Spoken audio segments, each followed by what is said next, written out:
Buenas. Bueno, vamos a esperar unos minutos para que se vaya sumando gente. A las que se van sumando, si quieren ir contando de dónde vienen, si vieron el webinar anterior, por el chat o por el micrófono, como quieran. Y esperamos unos minutitos más y arrancamos.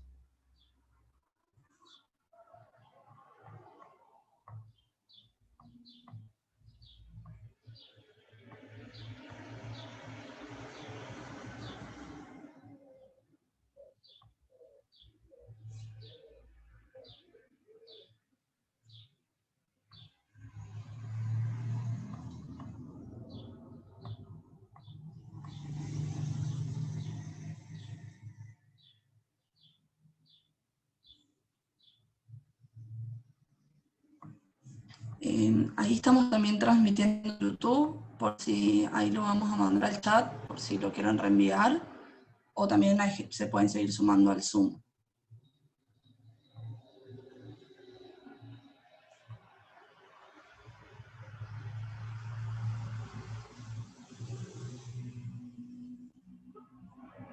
Ahí vi el chat. Desde Salta,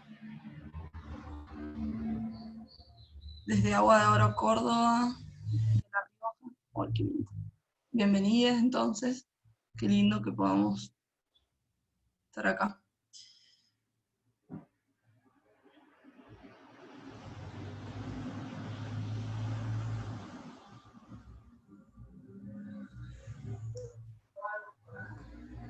Bueno, qué bueno que se están sumando también compañeras que han sido entrevistadas, como la Noé de Flor de Luna, que es parte de este proyecto. ¿Quién más? Ay, de las Fuegas. Hola, Noé.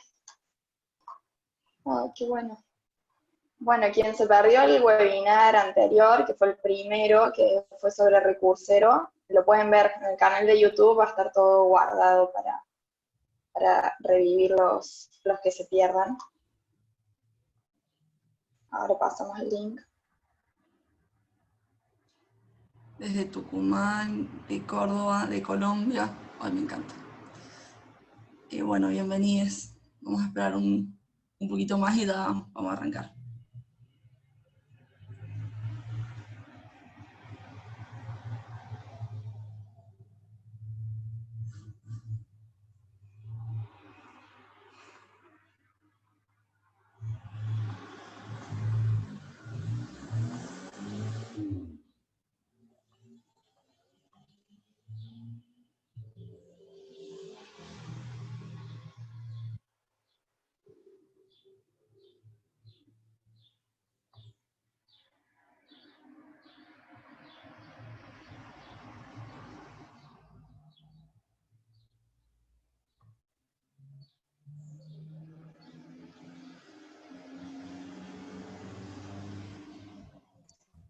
Por las dudas, para quien no lo vio, ahí en el chat compartimos el link de YouTube para acceder. Ahí van a encontrar la retransmisión de este y la grabación del webinar anterior. Total. Bueno, vamos entonces arrancando. Bueno, yo soy María, soy del EF, del Espacio de Economía Feminista Córdoba. Bienvenidos al webinar. Este webinar se llama Hacia la sostenibilidad de la vida, diálogos entre las experiencias de América Latina y España.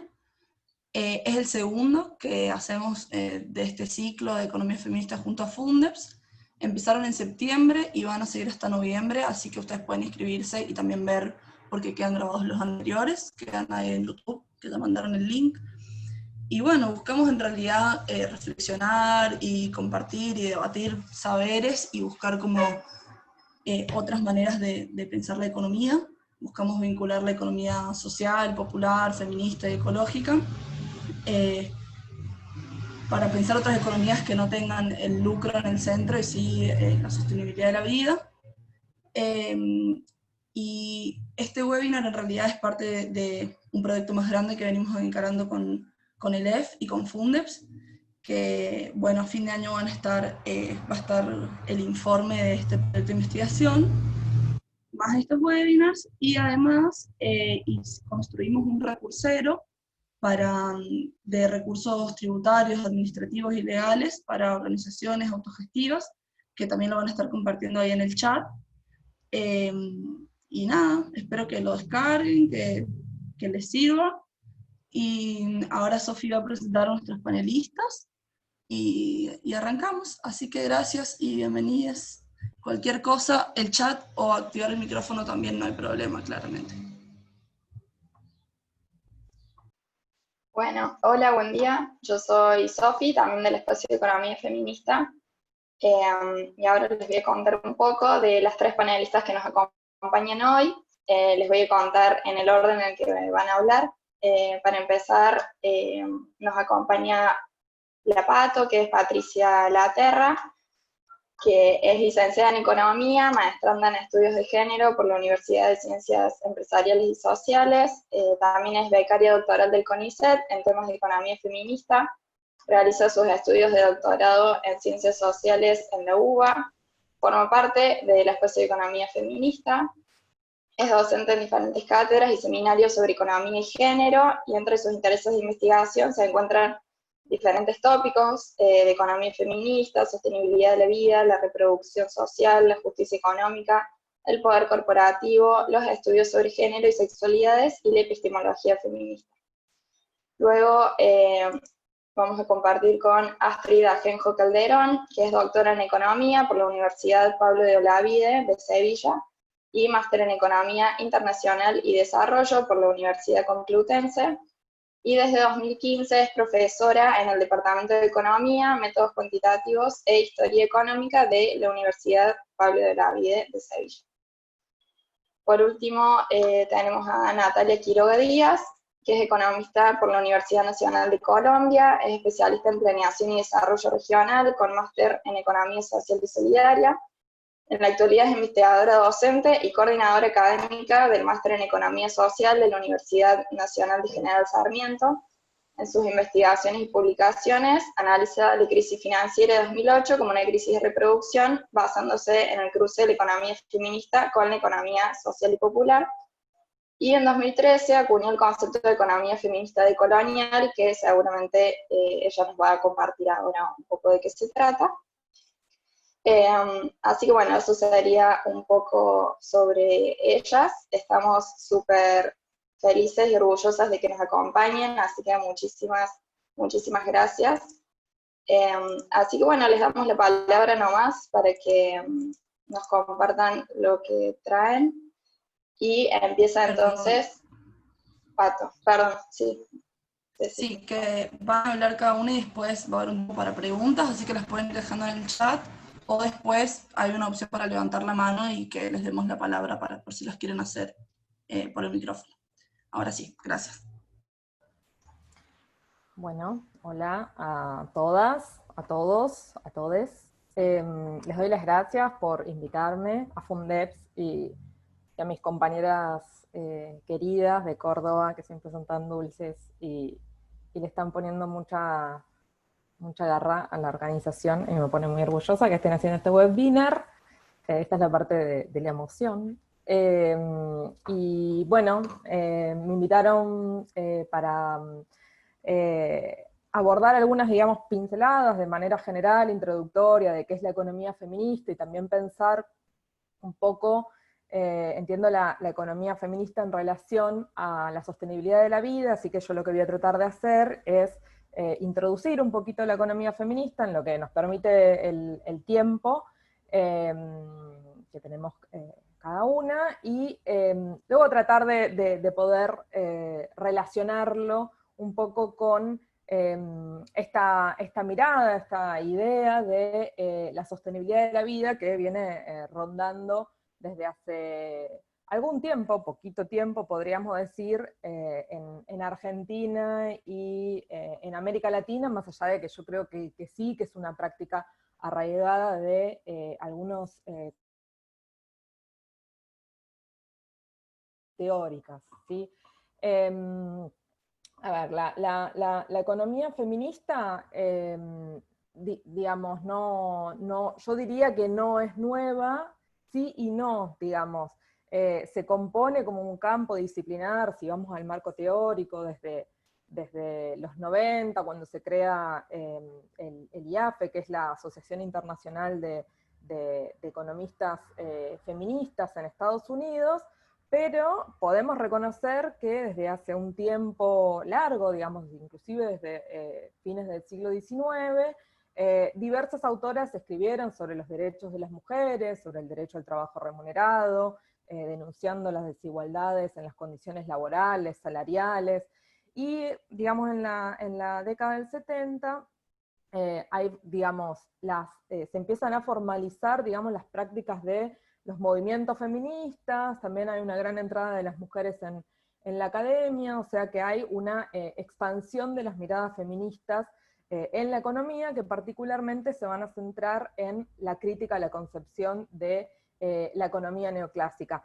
Me parece importante hacer esta contextualización, si no parece que la economía feminista es algo que descubrimos ayer, y creo que es muy importante que podamos, digamos, reconocer los recorridos históricos y las genealogías de las que vienen la economía feminista, que seguramente hay mucha tela, como diríamos en Argentina, mucha tela para cortar, mucho marco teórico para analizar, sobre todo en los 80, ¿no? Porque la economía feminista no es algo que se nutra solamente desde la crítica, digamos, de las feministas hacia la economía, sino de diversas disciplinas, del campo de la sociología, también de las sociólogas feministas, de la antropología. Bueno, hay muchas disciplinas que confluyen, muchas disciplinas y muchas prácticas, ¿no? No hay que solamente, justamente, me parece, webinar viene a dar un punto ahí que ni la teoría ni la práctica se construye solo desde la academia, desde ahí podemos hacer una gran crítica, sino que no es solo una cuestión teórica, sino también desde las prácticas que construimos desde los movimientos feministas y también de los no feministas, ¿no? Porque hay muchas prácticas feministas que podríamos reconocer feministas, pero hay movimientos que no se asumen netamente como feministas, pero podríamos entender como muchas prácticas comunitarias de muchas organizaciones y movimientos, las podríamos leer, digamos, en una clave parecida, ¿sí? Entonces, digamos, la economía feminista retoma estos debates de otras disciplinas, y fundamentalmente los debates que se dan en los 70 en torno a la discusión del trabajo doméstico y reproductivo, ¿sí? Ahí veo que me tengo que apurar, porque si no, no me va a alcanzar estos minutos de tiempo. A ver, lo que la mirada feminista viene a hacer es incorporar la dimensión de género, ¿sí? Y género no lo entendemos como igual a mujeres, sino género lo entendemos como relaciones sociales de poder. Y esas relaciones sociales de poder se utilizan para poder analizar las desigualdades, ¿sí? Incorporar las relaciones de género que estructuran relaciones sociales, pensamos que tienen efectos concretos en las estructuras, las dinámicas no solo sociales, sino también económicas, como son la distribución de recursos, materiales, simbólicos, pero también algo que va a estudiar mucho la economía feminista, que es el tiempo, ¿sí? Y se propone como principal objetivo esta interrelación entre las relaciones económicas y las relaciones de género, tratando de visibilizar la subordinación económica que padecen las personas por su condición, identificación y expresión de género, ¿sí? Y que lo que vamos a mostrar es que sostiene buena parte de la dinámica económica. ¿Qué discute la economía feminista a la economía ortodoxa, que es su principal objeto de críticas? Su androcentrismo, ¿sí? La economía se plantea como una ciencia de elección del individual y de lo racional de la conducta humana, ¿sí? Que se representa por un sujeto representativo, que no sé si alguna vez lo habrán escuchado, que es el Homo economicus, ¿sí? Y que ese Homo economicus, digamos, está motivado por comportamientos maximizadores individuales, o sea, que va por la vida eligiendo, basado en criterios de bienestar individual y utilidad, lo que en economía se dice utilidad y preferencia. Justamente la economía feminista discute esto, ¿sí? Porque lo que se muestra es que estas preferencias de este Homo economicus omiten las relaciones sociales, las pautas y los mandatos culturales, los estereotipos de género, ¿sí? Que determinan las acciones de los individuos, así como también otras motivaciones humanas que se omiten, como el altruismo, la empatía, la reciprocidad, la solidaridad, y una categoría que va a trabajar mucho en la economía feminista, que es el cuidado de los otros y las otras, ¿sí? Entonces, en la economía, este sujeto, digamos, mirar desde estos lentes que nos ponemos, varios lentes que nos ponemos de diversos colores, es que justamente la economía lee a este sujeto no es asexuado, porque, no sé, por ejemplo, nos podemos preguntar, ¿es una decisión racional que las familias decidan si una mujer que acaba de parir, digamos, o luego de su licencia de maternidad, retorne rápidamente a su trabajo remunerado o no? Entonces decimos que este asexuadismo de este Homo economicus es discutible, ¿sí? Porque, digamos, es común que en economía al mismo tiempo se dan ciertas presunciones sobre las mujeres. Las mujeres en economía son esposas, son madres, son personas dependientes económicamente, ¿sí? Se encuentran de una unidad familiar armoniosa, que eso no se puede básicamente encontrar en casi ningún lugar. Y lo que se dice generalmente desde la economía feminista es que este Homo economicus, en vez de ser asexuado, está más cercano a un varón blanco, burgués, adulto, heterosexual, ¿sí? Y a veces se lo llama como hombre champiñón, ¿sí? Porque es como si todos los días ese hombre surgiera en un espacio de trabajo remunerado, ¿sí? En el trabajo como un hongo, ¿sí? ¿Y por qué como un hongo? Porque sería como que no necesitara más de su entorno para poder ser útil en su día de trabajo. No necesita cuidado, no necesita transportarse, no necesita afecto, ¿sí? Aparece todos los días ahí en ese trabajo que tiene que realizar, ¿sí? Yo acá les quería compartir rápidamente una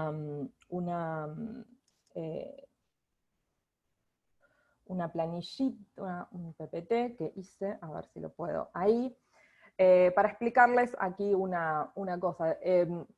A ver, la crítica que hace la economía feminista es que ese sujeto representativo, ese hombre champiñón, en realidad no existe, ¿sí? Que es una figura solamente para analizar, digamos, a la persona a las personas en la economía de mercado, pero sin considerar todas las necesidades que tienen esas personas, ¿sí? Lo que nosotros podríamos llamar todas las necesidades de reproducción social, de trabajo doméstico y de cuidados, ¿sí? Para que día a día pueda reproducirse en los espacios de trabajo, ¿sí? O sea, en mayor o menor medida, en mayor grado de edad o menor grado de edad, en autonomía, en mayor grado de autonomía o menor, todas y todos necesitamos cuidados, ¿sí? Y este cuidado requiere un trabajo, y es un trabajo que es un gasto material de energía, es un gasto también emocional de energía, y que lleva tanto, digamos, esfuerzo como tiempo, ¿sí? Lo que pone de relieve la economía feminista es que los cuidados son una condición imprescindible para que exista la vida, ¿sí? Son una precondición, digamos, de la existencia humana. Y sacar del velo, digamos, a este asexuadismo del Homo economicus, lo que da cuenta es que existe una división sexual del trabajo que anida roles y estereotipos y que distribuye el trabajo social de una manera desigual entre tareas, tiempos, ingresos, ¿sí? Oportunidades, y al mismo tiempo visibiliza un nudo particular que analiza la economía feminista, que es el nudo entre la producción y la reproducción. Y es por eso que yo le estoy mostrando este PPT con esta hermosa imagen que trabajamos mucho y que yo creo que tiene mucha potencia, que es esta imagen del el iceberg, ¿sí?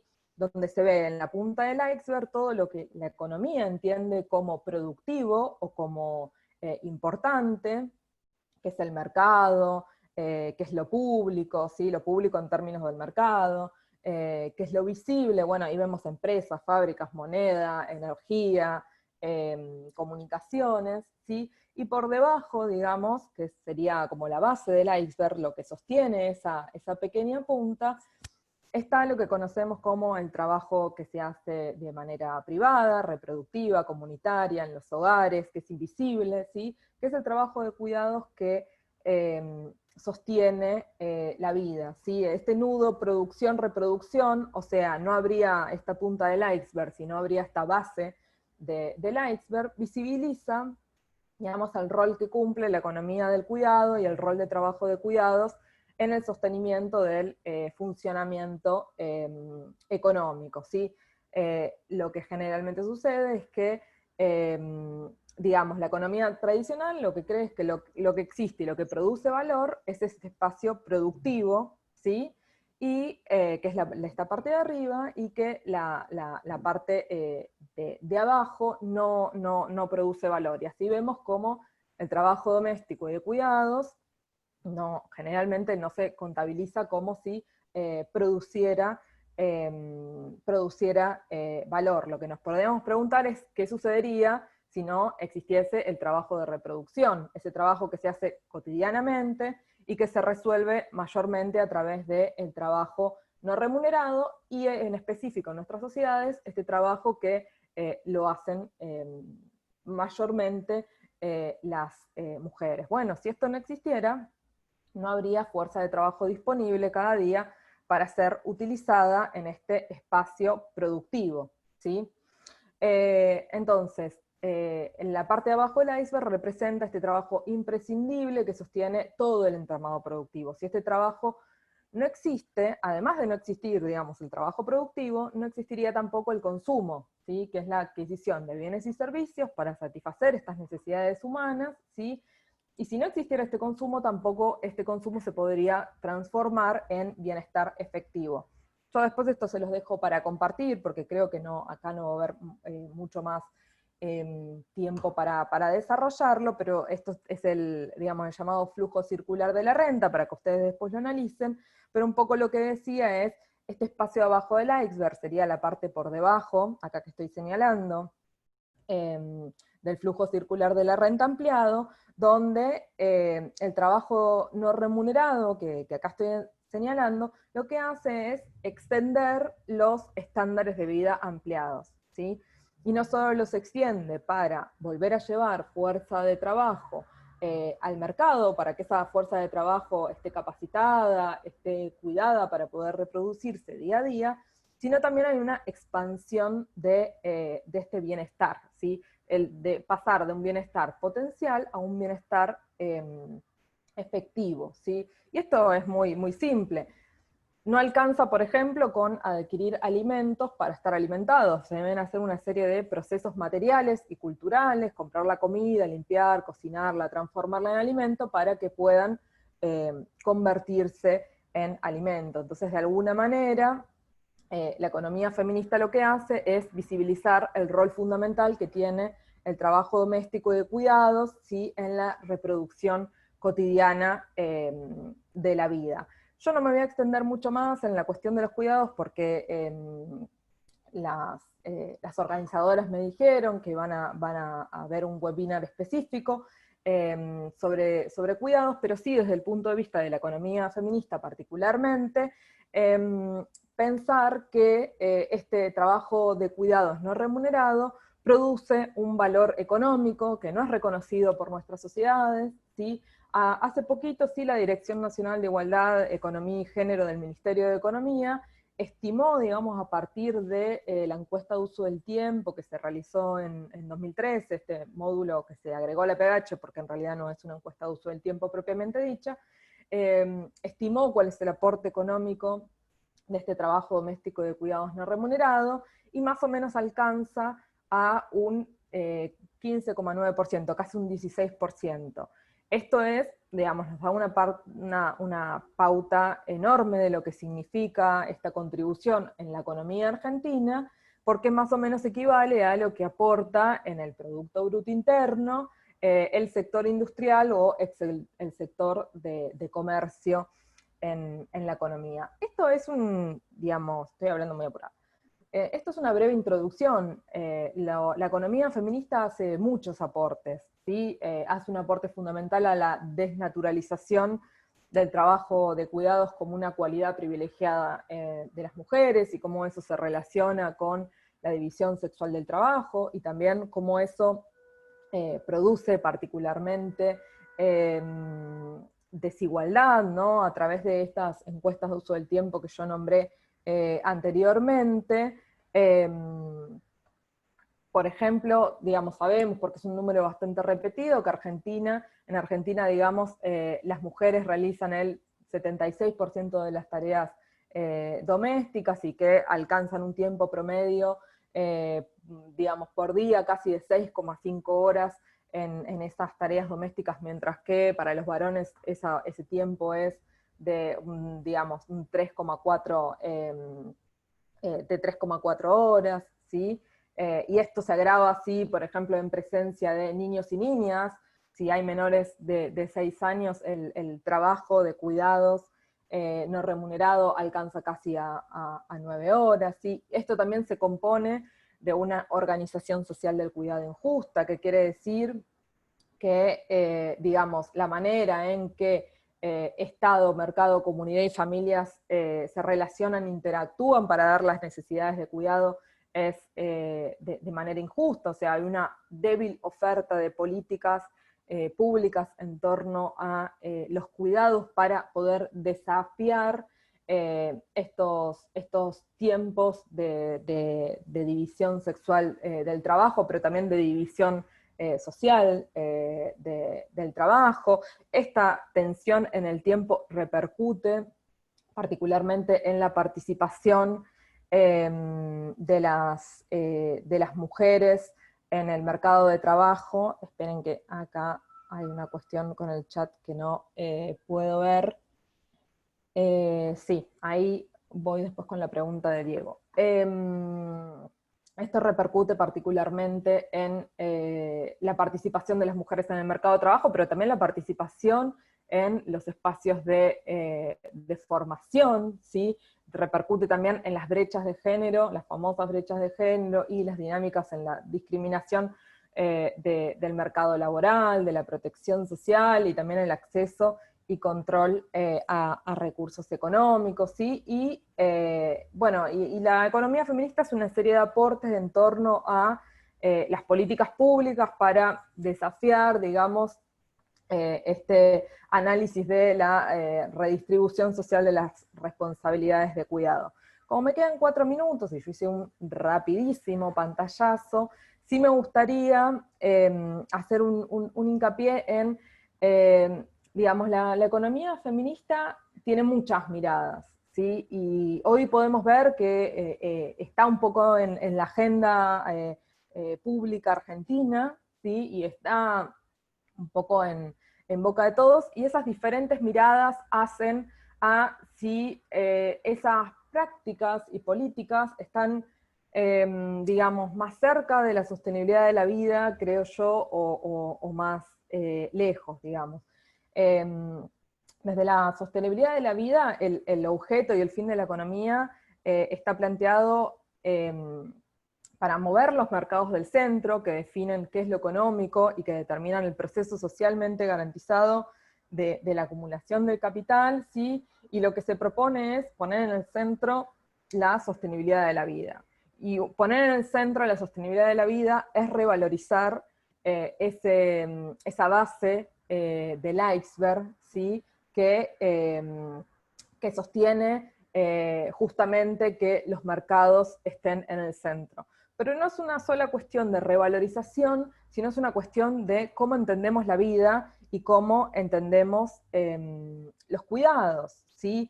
En economía se trabaja con una idea de cuidados que está muy cercana a las políticas públicas, que es una idea de cuidados de personas dependientes, ¿sí? Y es una idea de cuidados donde las personas que cuidan son las mujeres.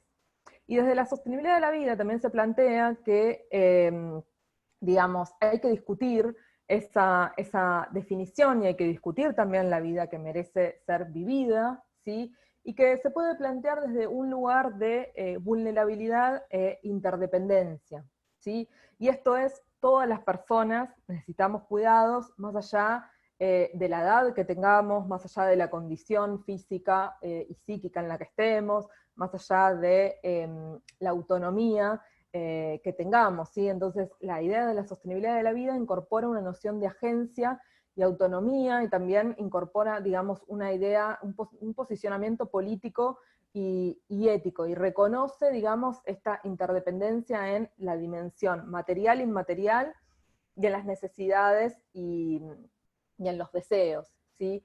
Con esto que voy, a que se piensa, digamos, la sostenibilidad de la vida desde una idea multidimensional, y desde una idea del conflicto capital-vida, ¿sí? Y ahora lo podemos ver con las sequías, con los ataques a los humedales, con los incendios que particularmente están azorando a Córdoba. O sea, una idea de vida que sobrepasa lo humano, que es interespecie, que tiene en cuenta el medio ambiente, ¿sí?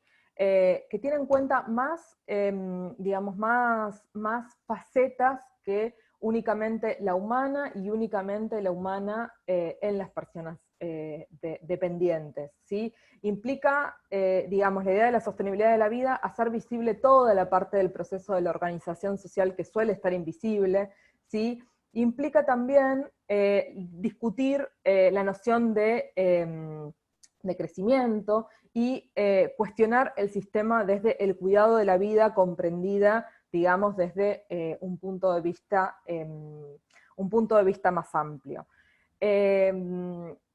Entonces, no toda economía feminista me parece que tiene una orientación desde la sostenibilidad de la vida. Hay, digamos, economías feministas profundamente humanistas, con una razón muy blanca, ¿no? Con una idea de que el sujeto de la economía feminista solo tienen que ser las mujeres, y determinadas mujeres, determinadas ideas de la economía feminista que, digamos, no se preocupan por analizar la interseccionalidad, por analizar las desigualdades también entre las mujeres. Entonces, yo creo que ahí la economía feminista sí tiene muchos desafíos, ¿sí?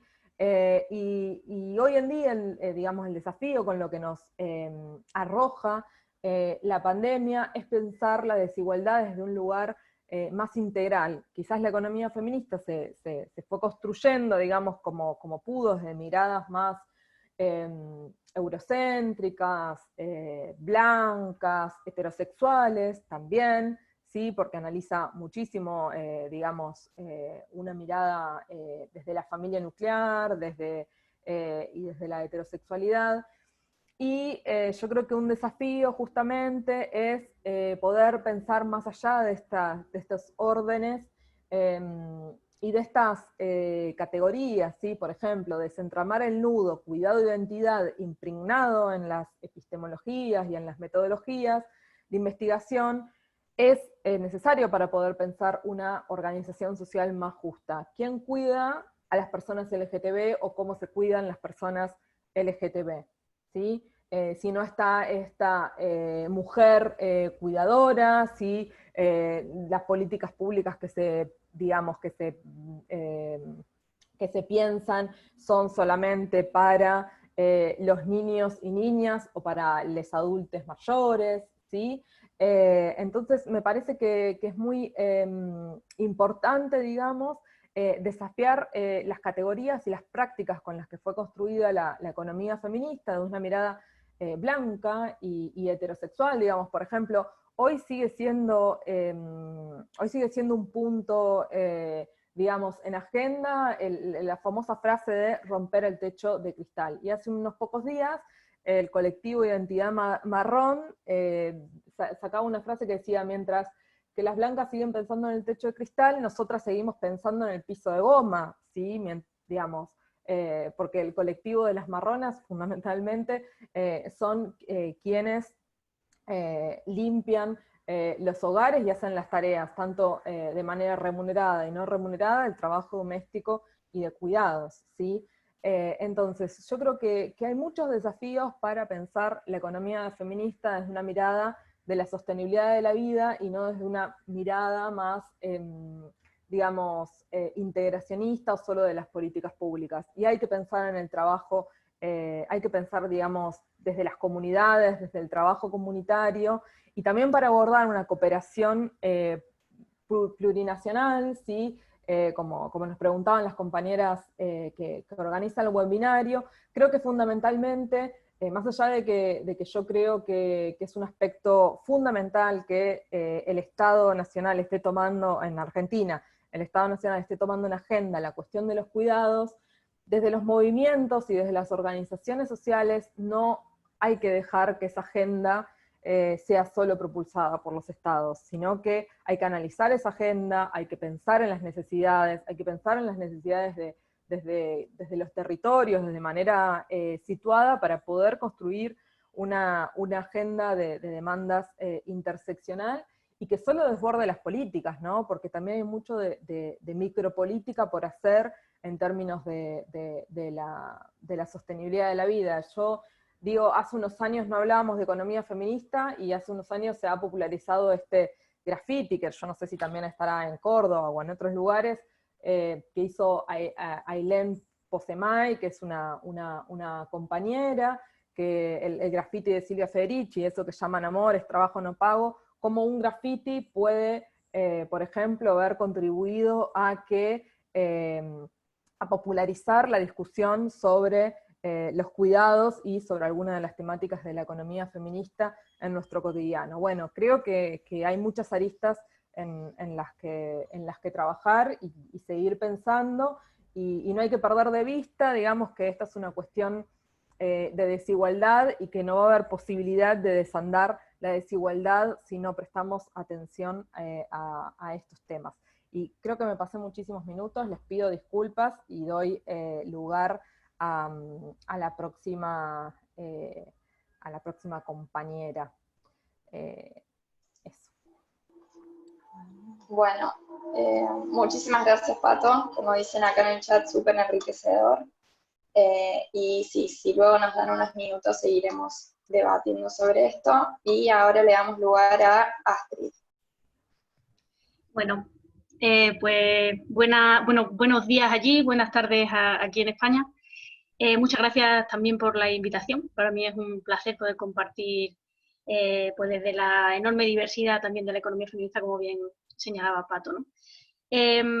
A mí me gustaría, partir, por supuesto, también del enfoque de la sostenibilidad de la vida, que tan excelentemente, ¿no?, ha introducido Pato, con esa idea de que al final se trata de desplazar del foco, del centro del análisis, la acumulación, la obtención de beneficio, para situar en el centro las condiciones de vida de las personas, la cotidianidad, el cómo sale adelante la vida en el día a día, ¿no?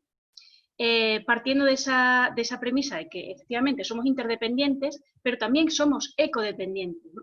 Dependemos de la naturaleza. Y eso, el hecho de cambiar, que parece, ¿no?, estos dos principios, interdependencia, ecodependencia, supone un cambio absoluto respecto a las visiones convencionales de la economía, ¿no? De hecho, por ejemplo, ahora que estamos viviendo un momento de crisis global a todos los niveles, lo que esta óptica nos permite ver, el pensar cómo funciona este sistema socioeconómico desde la óptica de la sostenibilidad de la vida, nos permite ver que, por ejemplo, esta crisis no surge de la nada, sino que es la concreción o la actualización de toda una serie de riesgos preexistentes, ¿no?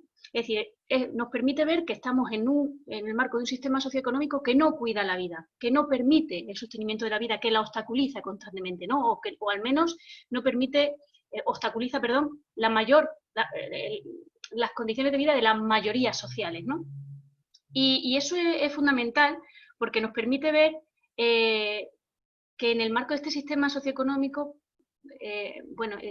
lo estructura o lo atraviesa lo que venimos llamando el conflicto capital-vida, que es precisamente, como digo, todas esas condiciones de riesgo, ¿no? Para que la vida se dé en condiciones de justicia y de equidad.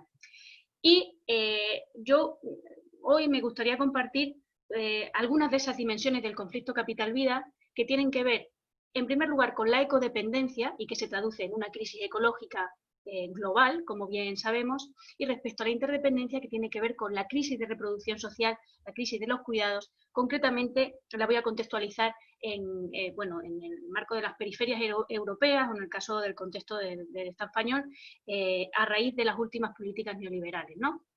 de las últimas décadas. Entonces, esa es un poco la idea que vengo a presentaros, y es algo que el enfoque de la sostenibilidad de la vida nos permite ver de forma muy clara, ¿no? Es decir, nos permite ver, vale, sí, estamos en un momento de crisis, pero hay toda una serie de procesos de explotación, de expropiación, de dominación que venían ocurriendo mucho antes, ¿no?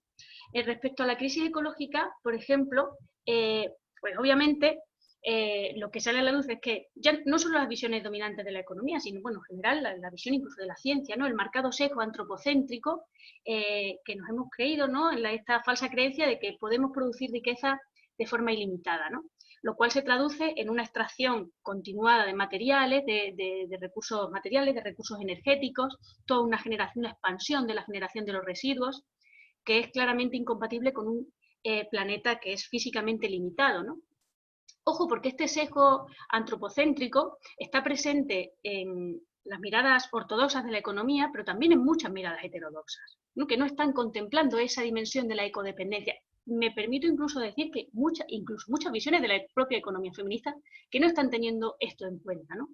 Es decir, que negamos de alguna manera la ecodependencia sin prestar atención a que el propio comportamiento humano es, en términos de Naredo, ¿no? Como una patología parasitaria de la biosfera.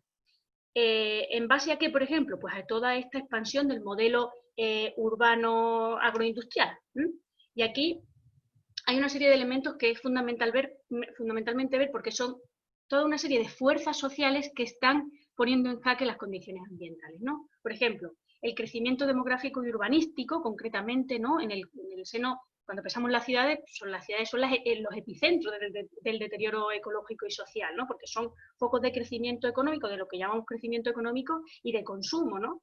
Además, ciudades que están pensadas no para la sostenibilidad de la vida, no para garantizar el sostenimiento de la vida en condiciones de equidad, sino que están pensadas, me refiero a los equipamientos, la infraestructura, los transportes, ¿no? Las posibilidades de conectividad o de relación entre áreas, están pensadas por y para las necesidades mercantiles, por cierto, masculinizadas, ¿no? Es decir, no están pensadas para el sostenimiento de la vida. O podemos hablar también del modelo extractivista, que está poniendo en jaque o está destruyendo las funciones y servicios ambientales que son cruciales para la vida, ¿no? Para que la vida sea posible, y que están haciendo colapsar a los propios ecosistemas, ¿no? Con todo lo que eso implica en cuanto a la acentuación de buena parte de los conflictos ecológicos distributivos que existen en nuestro momento presente, ¿no?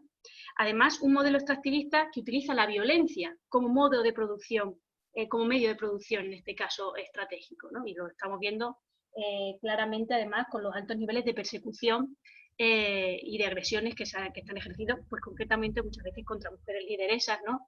Defensoras del territorio. Otro elemento que tenemos que ver como fuerzas sociales que están atacando continuamente, ¿no? En esta patología parasitaria el sistema agroalimentario globalizado, ¿no?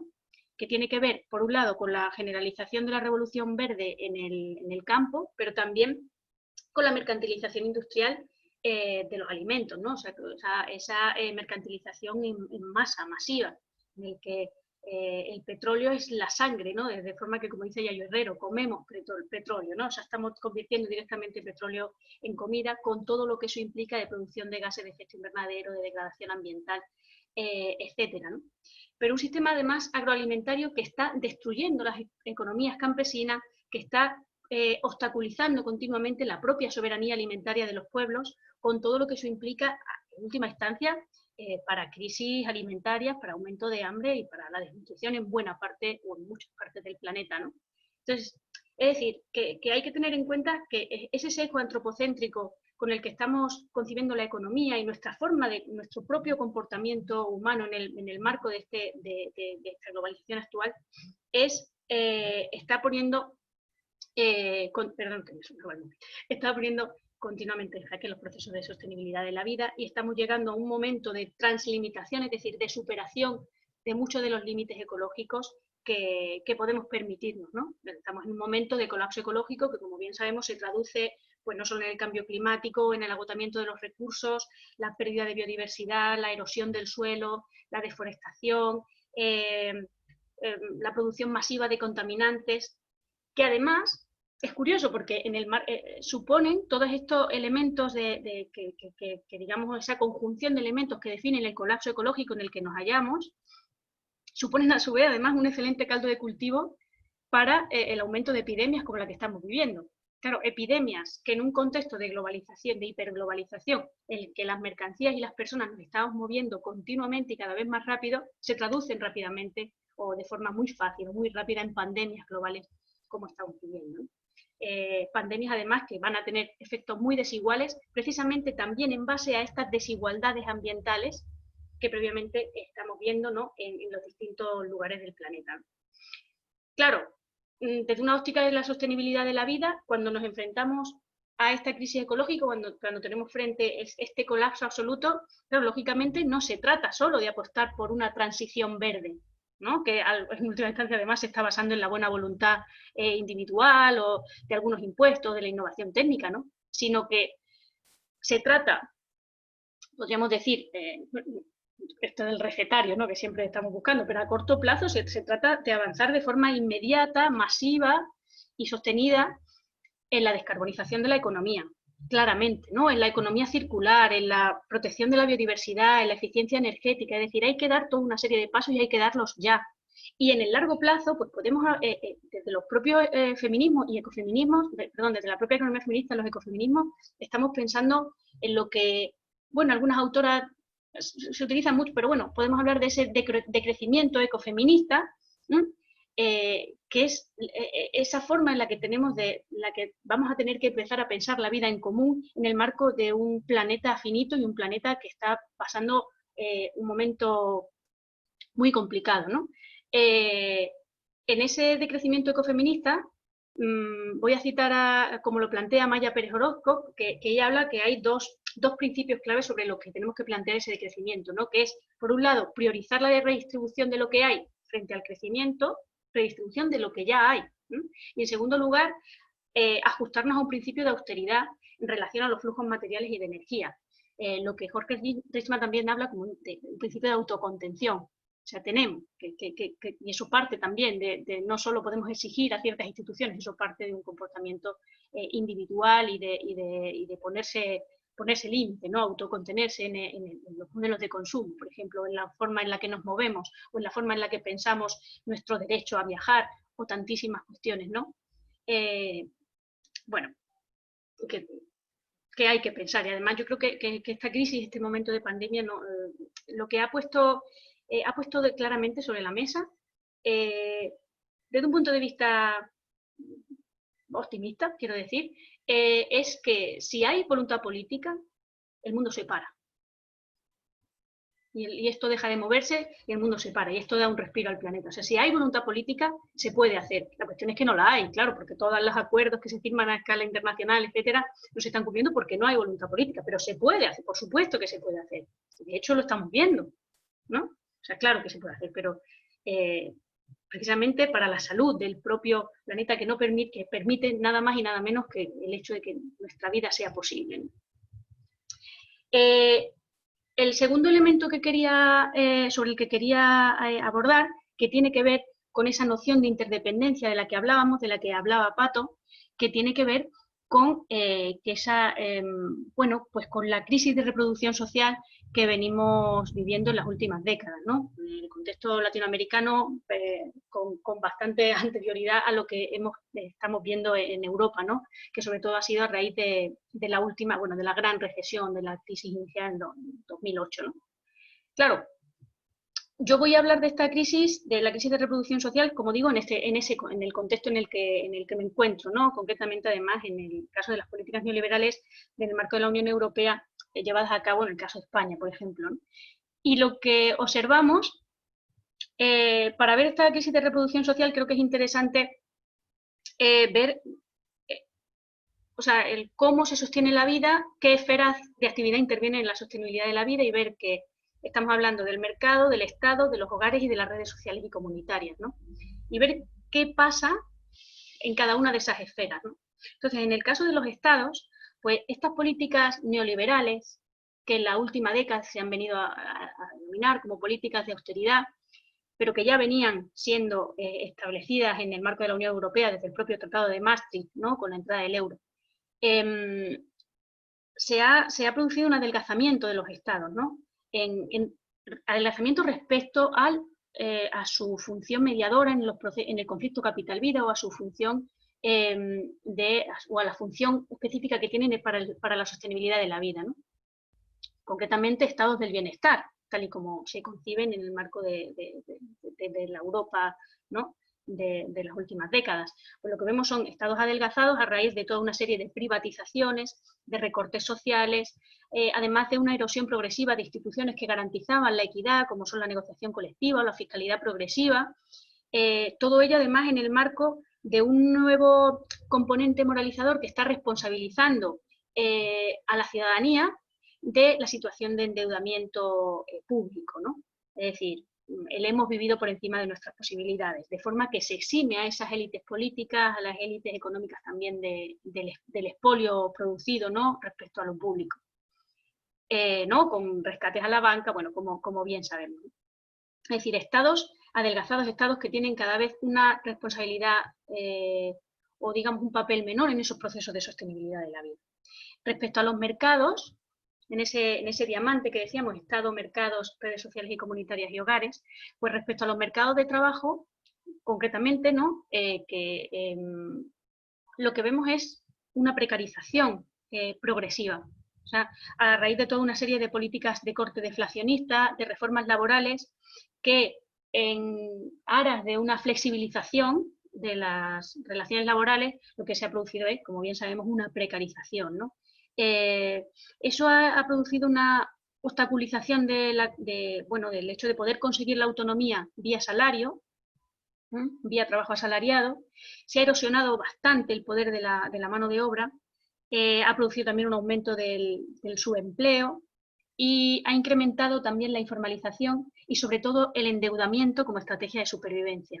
Es decir, si el salario ya no es suficiente para poder mantener las condiciones de vida, porque los salarios reales están prácticamente congelados en la última década, ¿no? Si los salarios ya no nos permiten o no son el recurso suficiente para sacar la vida adelante, vamos a recurrir a la deuda para poder, digamos, sobrevivir, ¿no? De forma que eso hace que cualquier shock económico hace que las poblaciones seamos cada vez más vulnerables ante ello, ¿no? Porque dependemos mucho de cómo funcionan este tipo de mercados.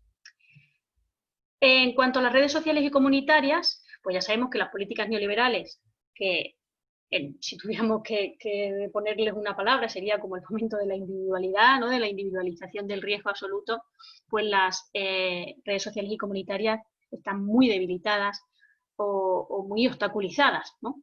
en las últimas décadas. De forma que ante estados muy adelgazados, mercados de trabajo, en este caso precarizados, redes sociales y comunitarias muy debilitadas, son los hogares los que actúan como colchón último, como esos lugares donde se resuelve la vida cada vez en condiciones de mayor riesgo, ¿no?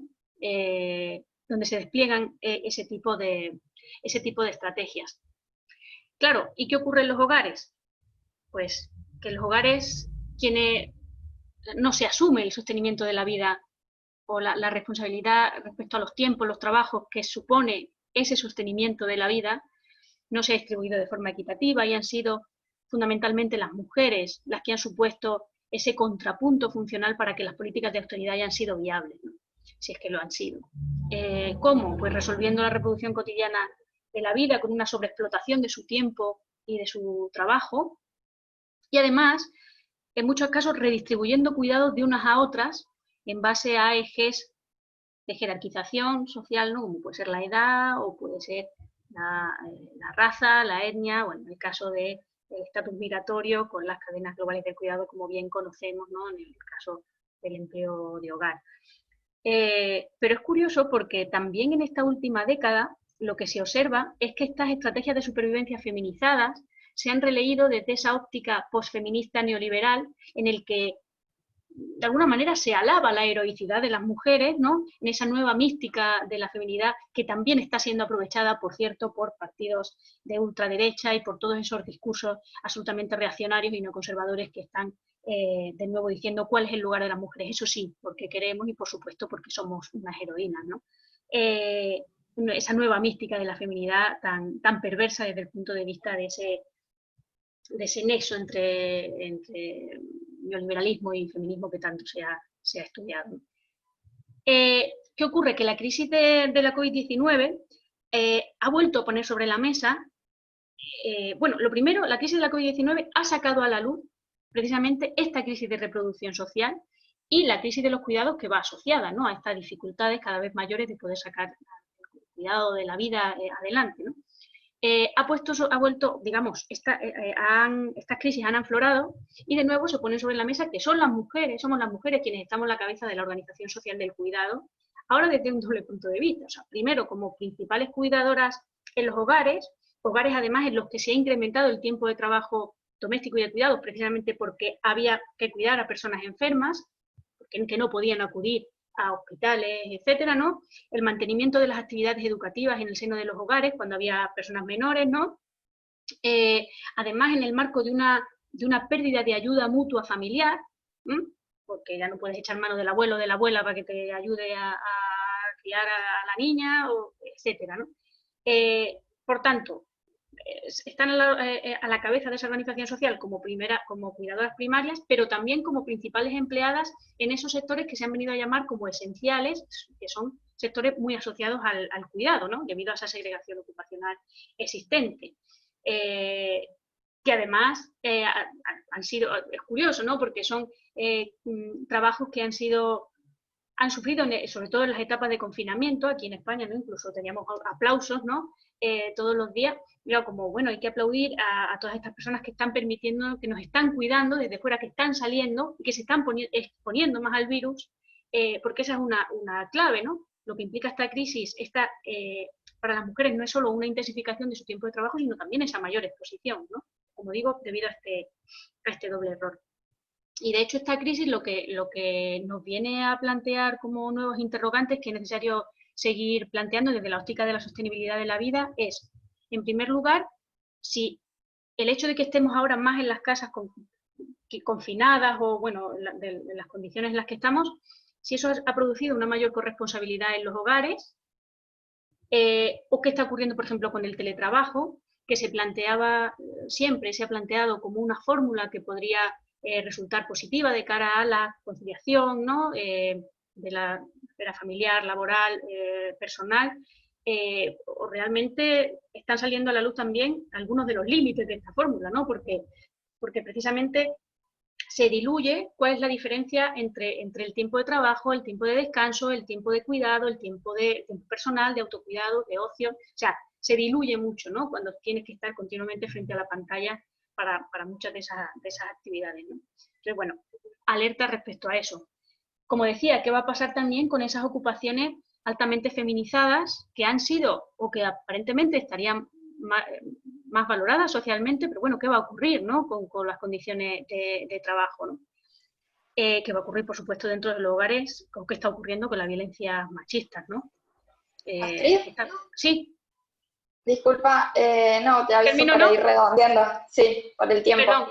Ya, pues ya para terminaba. Simplemente, como que esta crisis, respecto a esa crisis de reproducción social, nos está dejando muchos interrogantes que es necesario que veamos, ¿no? Y por supuesto qué va a pasar con el incremento de las desigualdades en el caso de mujeres solas, ¿no?, mujeres hogares monomarentales, mujeres racializadas, mujeres migrantes, etcétera.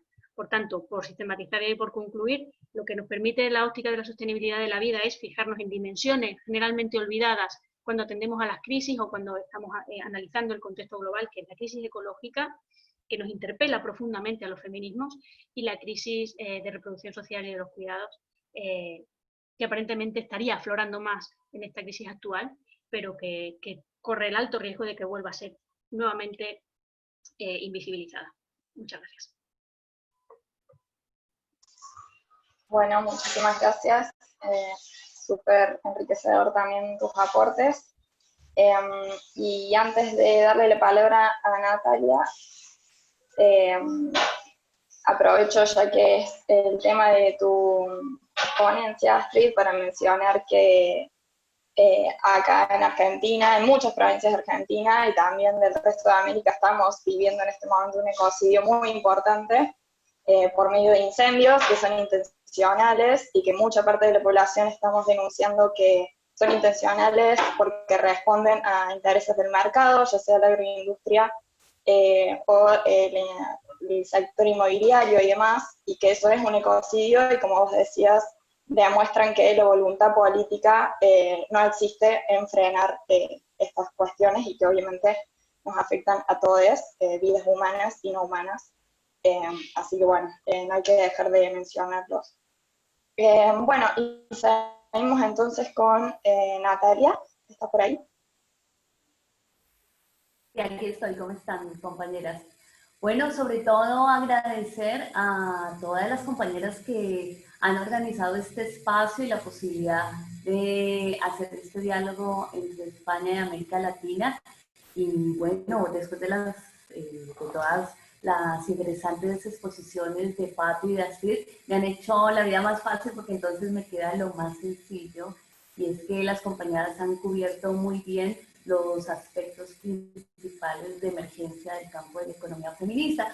Así que voy a centrarme en una mirada decolonial de la economía feminista, y un poco para todas las personas que nos están siguiendo, lo que quisiera es que se imaginaran cómo se lee desde las luchas históricas que ha dado el continente, las luchas por las condiciones de la reproducción y de la vida, este marco teórico de la economía feminista. Lo primero es relevar que efectivamente hay una posibilidad de convergencia y de hermanamiento, digamos, entre campos críticos de la economía que se han desarrollado en la región. Me refiero en particular a las economías comunitarias, a las economías sociales y solidarias, a las economías populares. Y sobre todo me interesa relevar cómo en América Latina se desarrolla muy tempranamente una crítica muy fuerte a la conceptualización neoclásica de la economía,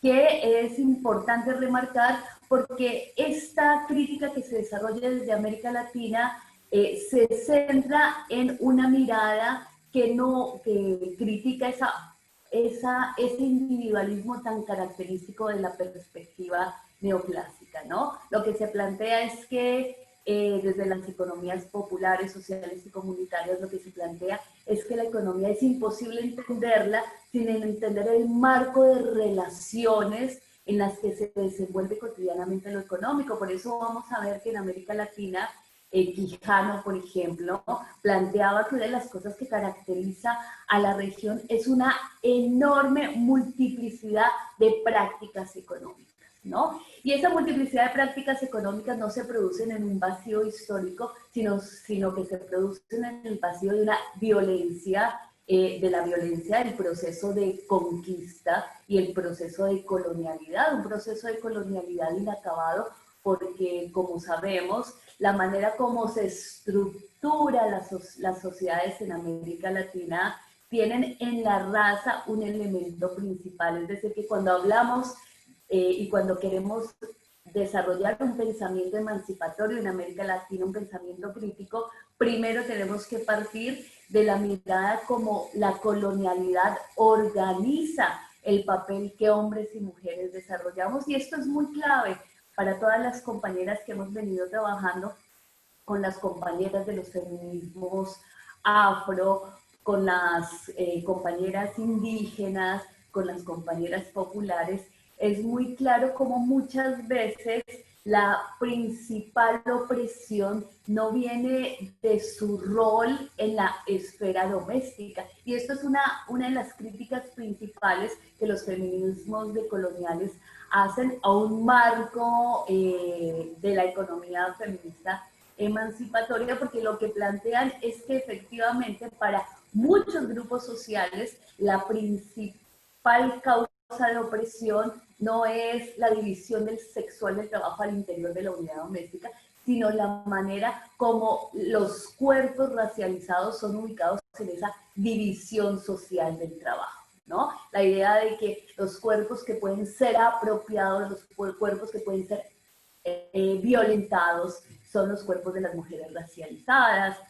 Con unas compañeras en el INADI se desarrollaron unas conversaciones sobre una práctica de violación sistemática de las niñas en Argentina que es masiva, recurrente y cotidiana, que se llama el chineo. Entonces, cuando vamos a ver cómo opera el chineo, vemos, es una escena en la que todas las formas de violencia colonial se ponen en juego, porque para los varones criollos, ir a violar y asesinar muchas veces a niñas, sobre todo niñas, pero en algunas ocasiones también mujeres indígenas, es una parte muy importante de su configuración como varones y ser reconocidos como varones por sus padres. Entonces quiero marcar esto porque pensar la economía feminista desde estos lugares implica también una mirada muy contextual de las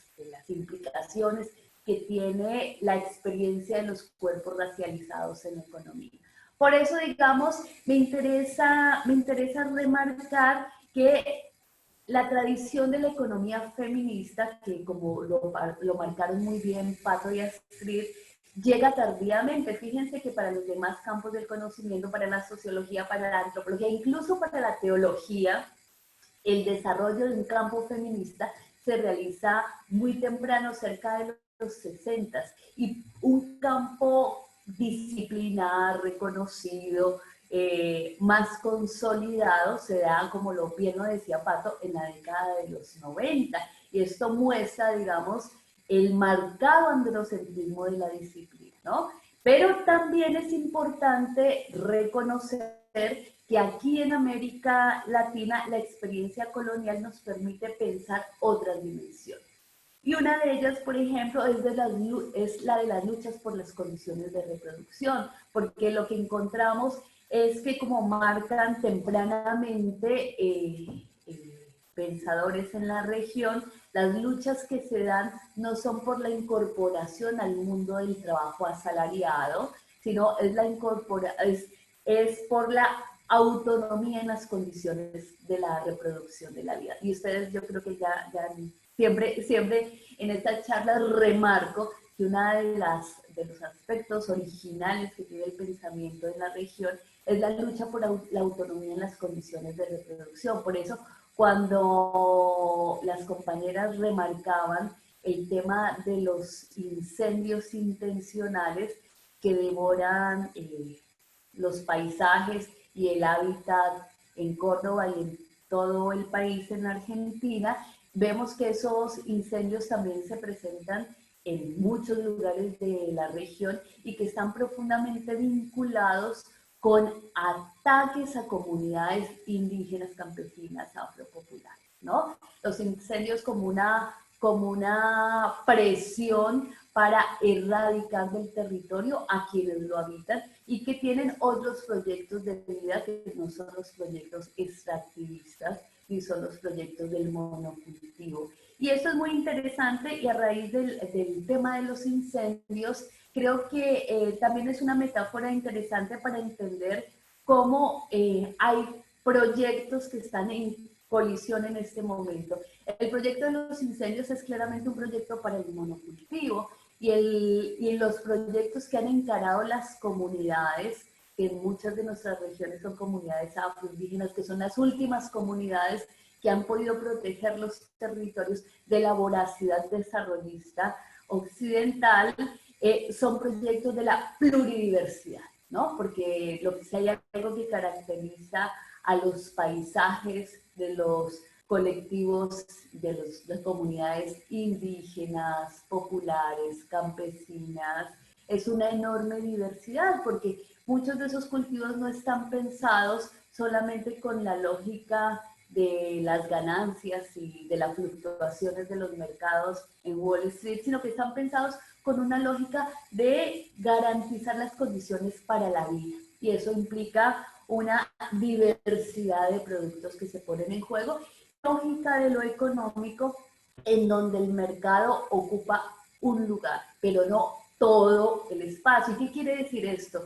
Que uno de los grandes aportes que produce una perspectiva decolonial de la economía es reconocer que en la región tenemos una amplísima experiencia, prácticas que todavía existen, que tienen que ver con unas economías profundamente híbridas, donde las relaciones de intercambio, las relaciones de trueque, las relaciones espirituales con el territorio juegan un papel muy importante. Y el mercado efectivamente es un espacio para adquirir ingresos monetarios, para el intercambio, pero que existen una multiplicidad de mercados y una multiplicidad de lógicas que acompañan lo económico, y que eso es uno de los aspectos fundamentales para pensar la economía feminista en la región.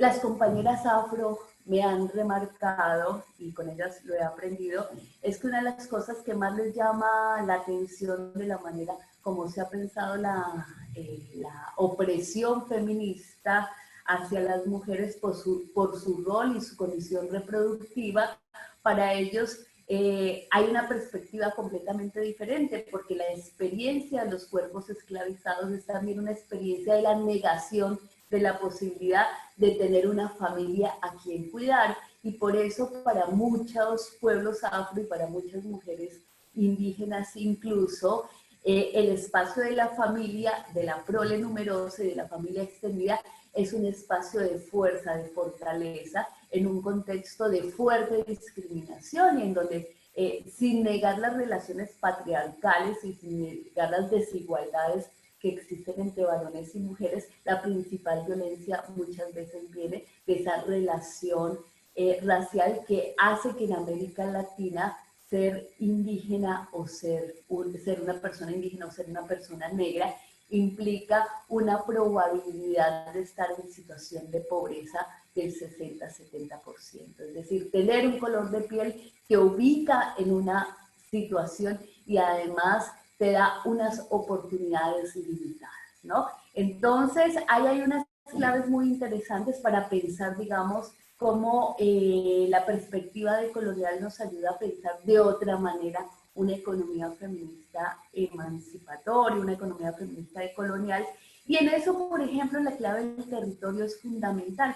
Fíjense que acá en América Latina, muchas de las luchas que se dan en todo el continente son luchas que son pensadas en la clave del territorio. Y por eso ustedes habrán visto que las mujeres indígenas, las mujeres afro, incluso las mujeres populares, salen con la pancarta "Mi cuerpo, mi primer territorio", y plantean una complementariedad entre el cuerpo y el territorio. Y eso es uno de los aportes también más interesantes e innovadores, porque fíjense que ahí, a diferencia de la visión más occidental, que considera como la naturaleza, los seres humanos, o sea, la ecología, ¿no? Como, aunque se reconozca ahora, por fortuna, de manera creciente, que dependemos de la naturaleza para vivir, también hay una cosa muy interesante con estas perspectivas de los pueblos que han sido subalternizados por el pensamiento hegemónico occidental, es que no piensan la separación, ¿no? Son con la naturaleza, piensan con la naturaleza, y por eso, por ejemplo, hoy en Colombia estamos en un momento muy importante porque la minga indígena está recorriendo el país, una minga, salen todos los pueblos desde el sur del país para llegar a la capital, para reclamar. Además es una agenda muy interesante porque no le van a pedir al gobierno nada, le van a exigir que cumpla con el papel y con la protección a la vida que corresponde, pero para salir a la minga se tiene que pedir permiso a los guías espirituales, a los maestros, a la tierra, al territorio. Francia Márquez, por ejemplo, el año pasado, en mayo, sufrió un atentado contra su vida cuando estaba reunida justo en el sur del país con los referentes indígenas, porque estaban, ella como mujer afro, estaban organizando un proceso de consultas y, por ejemplo, de una manera sorpresiva se salvan del atentado y ellos dicen, porque los ancestros y los guardias de la tierra nos avisaron que nos iban a matar y nos protegieron. Entonces, fíjense que esto es un poco diferente de la idea occidental que se maneja de la relación con la naturaleza, porque aquí estamos hablando de una agencia política. Y esto es muy importante porque en la economía feminista, pensar un horizonte de transformación implica también reconocer que hay otras formas de pensar lo político y lo reproductivo, y que en ese campo hay una enorme posibilidad de innovación teórica. Yo creo que la posibilidad de pensar con las compañeras y aprender de ellas y de la manera como entienden lo económico nos abre la posibilidad de pensar otras formas de actuar sobre la economía. Acá hay una pregunta que me dice, ¿cómo entienden las organizaciones sociales y populares? Bueno, una de las cosas que muestra la enorme vitabilidad que tienen las organizaciones populares en América Latina está relacionada con las diferentes visiones que hay en la región, pero hay algo en común que tienen las diferentes visiones de las economías populares, y es que están centradas en el trabajo remunerado y no remunerado, como un trabajo que genera procesos de organización y de lucha por las condiciones de vida, y un trabajo en donde los sectores con menores ingresos en los ámbitos urbanos juegan un rol fundamental, y juegan un rol fundamental porque ponen en jaque y discuten una manera de entender lo económico que piensa al empresariado capitalista como el que tiene el rol protagónico, el héroe del funcionamiento de la economía. En esta crisis de la COVID-19, en la que nos vemos obligadas a repensar cómo funciona el mundo, por ejemplo, la posibilidad de pensar la reconstrucción económica debe tener como eje fundamental justamente estas otras economías que hoy en los barrios, en los territorios, en las comunidades, ha sido capaz de sostener la vida de los más vulnerables, porque, por ejemplo, acá en Argentina son las mujeres de los comedores comunitarios las que primero mueren por el COVID. ¿Y esto qué quiere decir? Que bueno, que las mujeres en esa multiplicidad de producciones de valor que realizan son las que afrontan la crisis, porque cumplen un papel que es muy importante en la producción de valores de uso, en la producción de valores de cambio y en la generación de una nueva politicidad, ¿no? Porque el comedor comunitario es también una entidad que permite a las personas que quedan completamente desprotegidas articularse colectiva y socialmente. De hecho, y con esto cierro, la potencia de esta forma de entender lo económico desde los lugares subalternos es clave, mientras que, como ha ocurrido en muchos otros países, se estaba proponiendo un quédate en casa. En los sectores populares salieron rápidamente a decir, el quédate en casa es una consigna para sectores medios asalariados urbanos. Acá tenemos que pensar, quédate en tu barrio. Y eso también es una lógica muy interesante que nos desafía a pensar en otras formas de cuidar y de proteger que no tengan como eje la idea de la familia heterosexual, sino que tengan lógicas más ampliadas para organizar la vida. Lo dejo acá porque las compañeras me están recordando el tema del tiempo, y yo creo que lo más lindo es poder intercambiar con las compañeras panelistas y con las personas que están aquí conectadas. Muchísimas gracias. Muchas gracias, Natalia. Muy interesante. Bueno, ahora tenemos un tiempo para unas preguntas.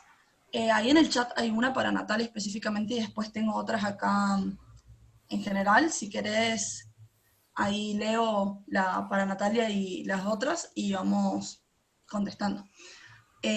Para Natalia, ¿entiendes las organizaciones de la economía social y la economía popular como una alternativa emancipadora en términos de colonialidad? Después, otra pregunta para todas. ¿Se puede pensar en conciliar la economía feminista y el ecofeminismo con este capitalismo solidario, tomando los últimos dichos del presidente? Si quieren, vamos con esas y después tiro las otras que tengo.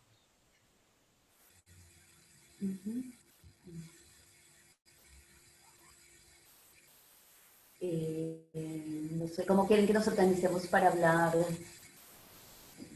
Si quieren, en el orden en que hablaron, o sea, si quieren responder Pato, Astrid y Natalia, así nos organizamos. Bueno, voy a contestar la de si se puede pensar en conciliar la economía feminista y el ecofeminismo con un capitalismo solidario. Creo que retomando fundamentalmente la intervención que hizo justamente Natalia y que hizo Astrid particularmente, que desarrolló bastante qué sucede desde un punto de vista ambiental con el conflicto capital-vida, es un poco complicado la idea de conciliar un capitalismo solidario, porque en sí el capitalismo no es solidario. El capitalismo puede tener mayores niveles de progresismo o tratar de atender a la desigualdad, pero su fin en sí mismo va a ser capturar plusvalor para redistribuir ese plusvalor de una manera que puede ser más igualitaria, menos igualitaria en términos de... Podemos pensarlo, ¿no? Quienes estudiamos economía desde el coeficiente de Gini, pero que tiene complicaciones, y yo creo que lo vemos con un montón de discusiones que se están dando en Argentina en términos de las granjas agroindustriales, de cerdos de exportación, la zoonosis que eso implica, digamos, las consecuencias que puede tener la explotación de vaca muerta en nuestro país. Ayer el presidente estuvo en Vaca Muerta haciendo un anuncio importante sobre, digamos, sobre la explotación de gas. Lo que sucede, ¿no?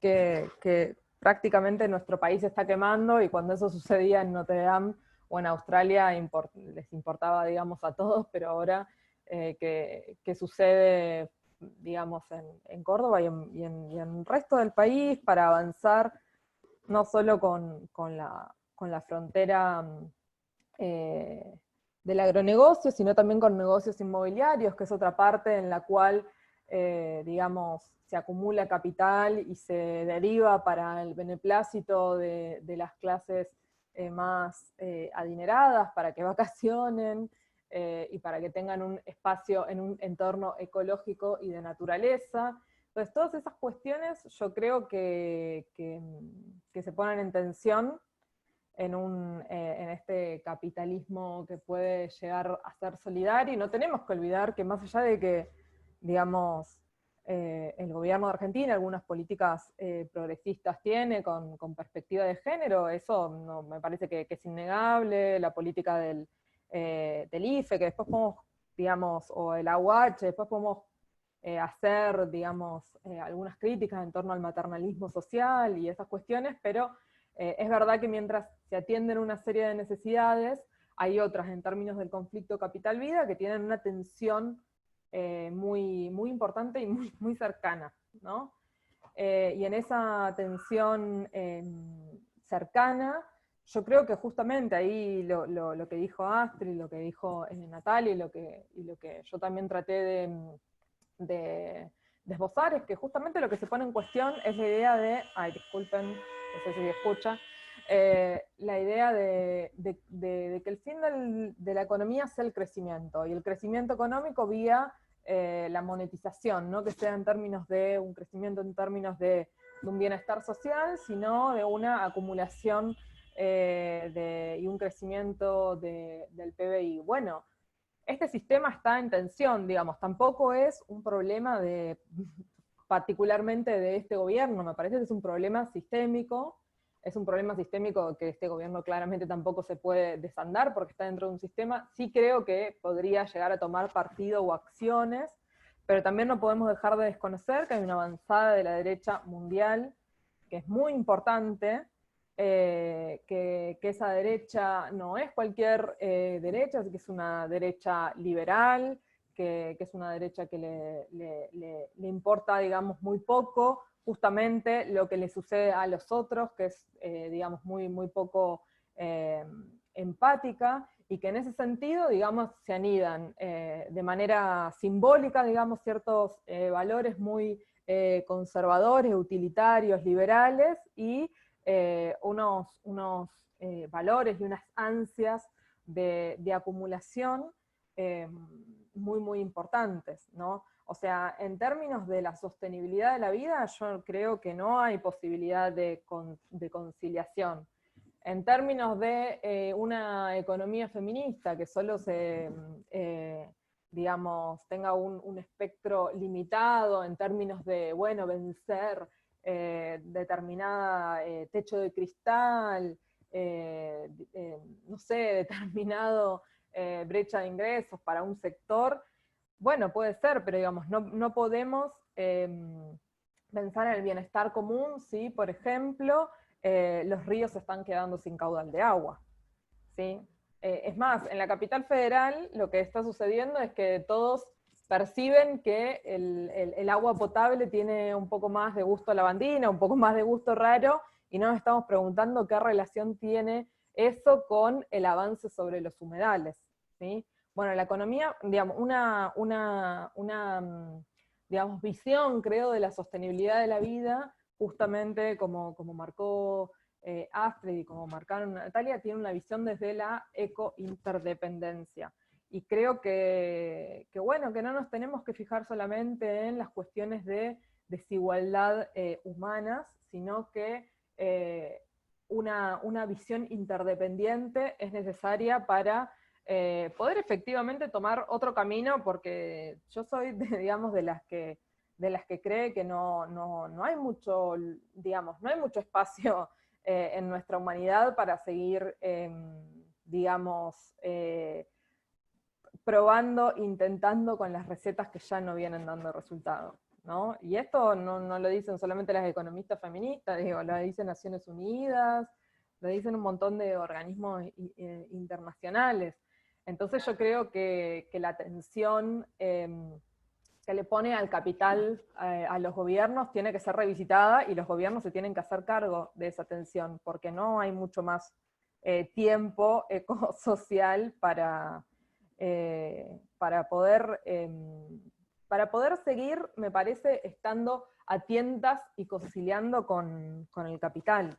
Entonces, en ese sentido yo creo que no hay mucho lugar. Y hay mucho sí más lugar a pensar en nuevas alternativas y en nuevas estrategias que puedan, digamos, contener una sostenibilidad de vida posible con las directrices que ya fueron diciendo, digamos, y pensando algunas compañeras, y las que tienen que venir, ¿no? Y los espacios de diálogo que tienen que venir para poder hacer una vida más vivible para todos y para todas. Y eso implica tener en cuenta también lo que no pasa en la ciudad, porque también nuestras producciones teóricas son digamos, algo que se produce en la urbanidad y en las ciudades, y eso también tiene que tener un límite.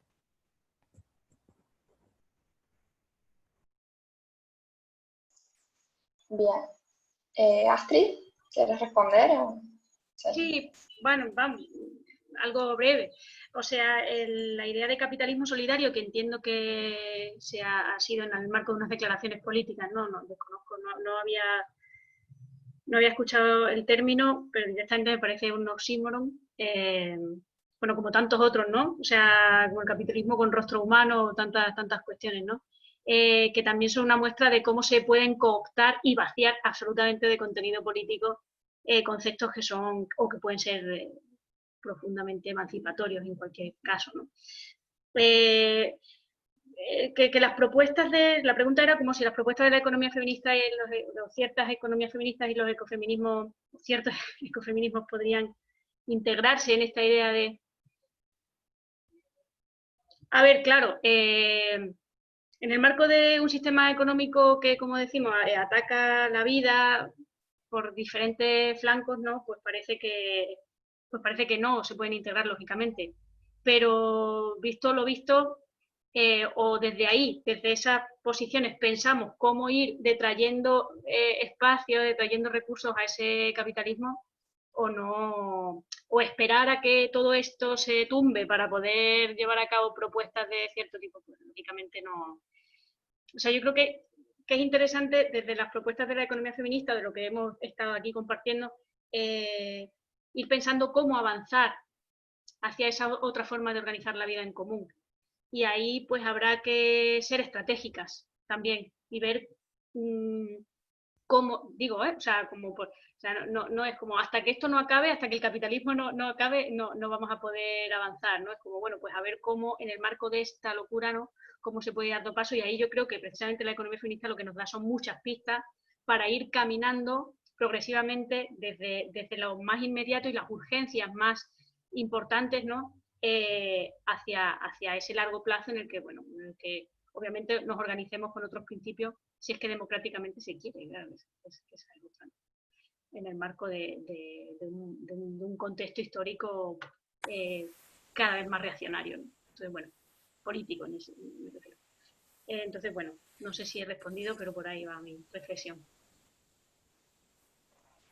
Bien, Natalia. Y yo creo que lo que han dicho Pato y Astrid es cierto, la idea de capitalismo solidario es un oxímoron.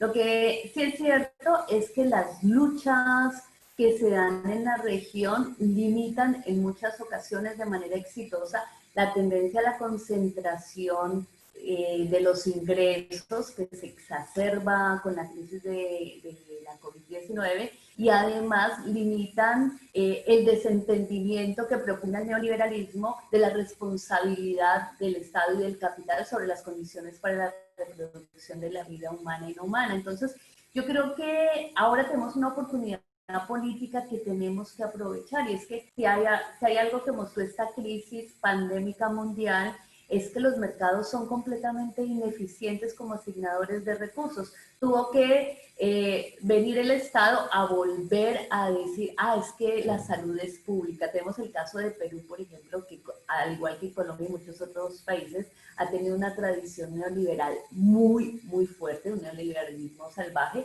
y salió en Perú el presidente a decir, bueno, si el sistema privado no es solidario, vamos a estatizar, ¿no? Entonces yo creo que es un momento en que la crisis logra mostrar cómo el mercado y sus lógicas individualistas y de acumulación de recursos concentradas no responde a las necesidades sociales, es completamente ineficiente, y yo creo que es un momento interesante para dar y exacerbar las luchas por las condiciones de reproducción, y en eso el feminismo tiene un papel clave, porque por supuesto que la pandemia reifica el lugar de las mujeres como cuidadoras gratuitas y sin reconocimiento y expuestas a todas las violencias que caracterizan las lógicas familiares heteronormativas. Entonces yo creo que ahí hay una posibilidad de lucha que tenemos que aprovechar, y ahí hay una alianza interesante entre las mujeres del mundo, porque este punto es un punto en común, la respuesta muy ágil de los estados para que las mujeres seamos cuidadoras, ¿no? Incluso las mujeres que en sus lógicas comunitarias viven en otras lógicas, la cosa de la cuarentena las ponía en ese lugar, aunque ellas tengan otros lugares en lo cotidiano. Y por otro lado, creo que es clave, digamos, poner en jaque, incomodar a los estados. ¿Y cómo los incomodamos? Bueno, con una presencia muy fuerte. Yo creo que desde el feminismo y desde los feminismos tenemos una experiencia muy fuerte de que nos han dicho, bueno, cuando logremos la reforma tributaria, cuando la economía se reactive, cuando se logre el crecimiento, cuando pasemos, no, y en realidad lo que nosotras tenemos que plantear es una agenda fuerte de lucha y movilización y presencia fuerte y presionar al Estado. Yo creo que acá en Argentina, por ejemplo, la lucha tan fuerte que se ha dado por el derecho al aborto, que es una locura, que se está autodestruyendo el planeta y todavía las mujeres no hemos logrado tener soberanía sobre nuestro cuerpo, una cosa que si lo pensamos desde un sentido un poquito lógico es completamente irracional. Ahí sí, como decimos en las calles, que el Estado y la Iglesia saquen sus rosarios de nuestros ovarios, ¿no? O sea, yo creo que ahí, y si vamos a lograr la ley del aborto, no es porque el presidente fue considerado, sino porque hemos llevado muchos años en la calle, amaneciéndonos en pleno invierno, agarrando pulmonías. Esa es la clave. O sea, creo que no tenemos otra clave, la movilización, la lucha y la presión. En relación con la pregunta del papel de las economías populares, sociales y solidarias, es estratégica. Acá en Argentina acabamos de tener una escena sumamente dolorosa.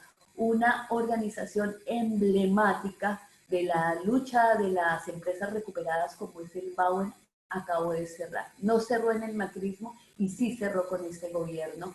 Y eso nos tiene que llamar a pensar cómo imaginamos procesos de reconstrucción económica que vayan más allá de las grandes empresas y monopolios y más allá del bolsón de alimentos. Porque tenemos una lógica que cuando se piensa en la reconstrucción económica se piensan en los grandes monopolios empresarios o el bolsón de alimentos. Y yo creo que justamente lo que han mostrado las economías populares, sociales y solidarias es que tienen una enorme capacidad de organización y de pensar la economía en la producción, en la distribución, en la circulación, para que la respuesta sea solamente un bolsón de alimentos, cuando en realidad lo que estamos hablando son de tejidos sociales consolidados que en realidad son capaces de organizar economías territoriales donde las mujeres tienen una enorme presencia y que eso es muy clave, que las mujeres sean las protagonistas de este proceso de reconstrucción económica. Así que efectivamente yo creo que si vamos a pensar una reconstrucción económica que supere esta crisis civilizatoria, no es con los subsidios a los empresarios que fugaron sus capitales y que están en los paraísos fiscales. Es con las organizaciones y los movimientos sociales que todo recurso que tienen, monetario, no monetario, la creatividad, los esfuerzos y todo, los invierten y están en el territorio. Esos recursos no se fugan a ningún paraíso fiscal, le dan fuerza y sentido y garantizan las condiciones de reproducción de la vida de los que van a estar aquí creando valor, ¿no? Entonces yo creo que eso es una clave muy importante y yo creo que ahí desde los feminismos tenemos una enorme posibilidad de repensar la salida de esta pandemia. Bueno, gracias. Nos quedan los últimos minutos, si quieren tiro han pedido la palabra una compañera y otra escrito por el chat, así que nada, las tiro y contesten las que quieran, así aprovechamos este último rato. Noelia por el chat pregunta, si no es el capitalismo y hay una serie de conceptos que se vienen explicando de la interrelación con el ambiente, la sostenibilidad de la vida y lo comunitario. Mi pregunta es, ¿tiene un nombre la propuesta de sistema que estamos visualizando y cómo se llama? Y le doy la palabra a Vicky que quería hacer una pregunta también y ahí contesten. Bueno, buenos días. Gracias a las compañeras por los saberes compartidos. Yo quería consultar que, bueno, ante el avance del agronegocio que venimos hablando y el desarrollo inmobiliario que atenta contra la vida, consultarles qué experiencias conocen de resistencia que nos ayuden a pensar la lucha por un sistema que ponga en el centro de la vida.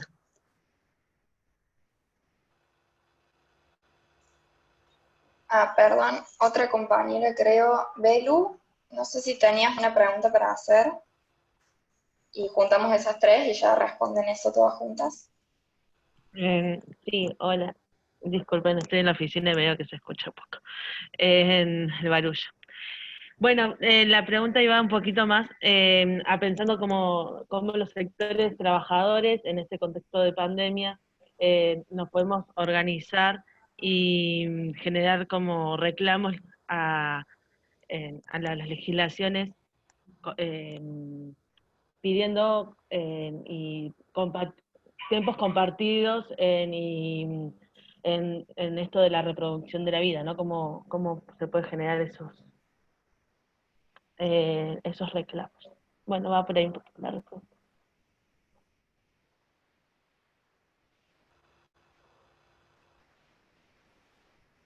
Bueno, no pude escuchar la última parte de la intervención de Vicky, así que si lo puede escribir, porque justo se me cortó. Sobre lo que decía Noelia, yo creo que justamente lo que se puede desafiar es esa idea que tenemos que tener un nombre o algo acabado para pensar eso lo que queremos. Creo que así vivimos, digamos, el siglo XX, ¿no? Quizás endemonizando esos tipos de propuestas que englobaban un otro devenir menos desigual para organizarnos política y socialmente. Sí creo que la propuesta de la sostenibilidad de la vida puede, digamos, contenerse como una propuesta, y que tiene más aristas que lo que fue, digamos, en una idea de oponerse al capitalismo, ¿no? Porque justamente, digamos, había cierta idea en el oponerse al capitalismo que igual tenía una razón blanca, una razón occidental, una razón androcentrista, antropocentrista también. Así que creo que también lo importante que tenemos que pensar es el contenido de eso que queremos, y que ese contenido tiene que ser situado, tiene que ser, digamos, construido desde los territorios, seguramente dialogado con los estados, porque los estados no es que apretamos un botoncito y mañana decimos que no están, ¿no? Me parece que hay una complejidad para poder pensar el futuro, y que bueno, que también en la historia hemos estado en estos momentos, ¿no? No hay que pensar solo que vivimos acá y el ahora, sino que tenemos una historia por detrás, y que la humanidad ha tenido momentos complejos, oscuros, digamos, opacos, y que esto ya ha sucedido. O que justamente que el motor de la historia es un poco lo que estamos viviendo, y quizás creíamos estar en una visión cercana a un progreso que bueno, que se estaba comiendo las posibilidades de sostenibilidad de la vida de un futuro, y que ese futuro fue digamos, más cercano, ¿no? Que más tarde que temprano. Esto ahora no me sale el nombre, pero este cálculo que se hace, igualmente es un cálculo, ¿no? De cuántos recursos del futuro nos estamos consumiendo hoy, que tiene que ver con la deuda ecológica, la deuda ambiental. Bueno, yo creo que no es menor para pensar este sistema. A mí me gusta pensar desde la idea de la sostenibilidad de la vida, y que esa idea sea no un lugar a llegar, sino una propuesta a construir. Porque me parece que es mucho más sensible a poder escucharnos y a poder construir un algo. Porque también cuando algo tiene un nombre, puede ser fácilmente derribado, ¿no? Y nos podemos oponer muy, muy fácilmente, pero sí tiene que tener todas esas características de las que hablaba Noelia. Y la otra cuestión que decía Belu, me parece que es un desafío muy importante que los sindicatos tomen la agenda de los cuidados en su agenda. En Argentina eso yo creo que tenemos que hacer una autocrítica, y está lejano. Y que la agenda de los cuidados provino en muchísima parte de las organizaciones de la sociedad civil, más institucionalizadas. Ahora está teniendo alguna mella en la agenda del Estado Nacional, porque se ha trabajado en los últimos años desde algunos sectores del feminismo, pero a las bases, digamos, de los movimientos, yo creo que les cuesta también trabajar la cuestión de los cuidados, porque sucede también de que la violencia de género física, simbólica, es urgente, entonces un poco que no hay una primacía de esa agenda de cuidados que hace central a la desigualdad económica, pero creo que yo no sé cómo dar respuestas ante la fragmentación y ante el desconcierto que estamos viviendo, pero sí creo que los sindicatos deberían tomar en su agenda de los cuidados. Y acá voy a hacer una referencia.